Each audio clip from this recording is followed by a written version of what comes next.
చెప్పు ఇప్పుడు చెప్పు. ఫస్ట్ గిన్నెలో పాలు పోసుకోవాలి.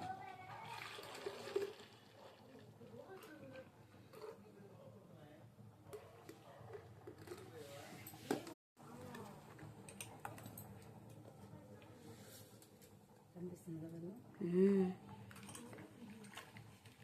జున్ను తయారు. జున్ను తయారు చేసే విధానం. ఫస్ట్ పాలు వేసుకొని తర్వాత బెల్లం కలుపుకోవాలి. ఎంత బెల్లం మమ్మీ? ఎన్ని పాలకి? ఒక లీటర్ పాలు 1/2 kg బెల్లం. ఓకే. ఇప్పుడు ఇవన్నీ పాలు? లీటర్ పాలు. లీటర్ పాలకి 1/2 kg బెల్లం. యాలకులు ఎన్ని వేసావు? ఒక 5 యాలకులు. బెల్లాన్ని బాగా కరిగించాలా? బెల్లం బాగా కలిపి గడ్డ నూరి.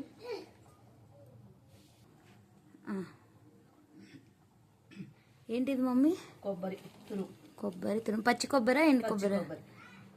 ఎండు కొబ్బరి వేసుకోవచ్చా? వేసుకోవచ్చు. అంటే పచ్చి కొబ్బరి, లేదంటే ఎండు కొబ్బరి వేసుకోవచ్చు. ఓకే.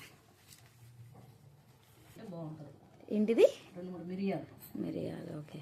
మిరియాల పొడి వేసుకోవచ్చు. కొంచెం ఒక గిన్నెలో నీళ్లు పోసి లోపల పెట్టుకుంటే ఇది ఆల్రెడీ అవుతుంది కదా. ఓకే. ఇది ఇలా దీన్ని ఆల్రెడీ పెట్టేసింది అమ్మ. జున్ను తయారీ. చూడండి water.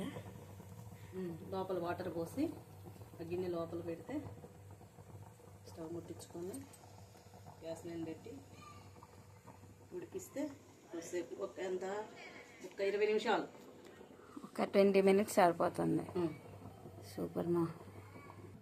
Okay mummy, thank you mummy. So ఇలా మన జున్ను టేస్టీ జున్ను. మళ్ళీ ఇంకొక షార్ట్లో టేస్ట్ అనేది ఎలా ఉందో చూసేద్దాం. బాయ్ మా.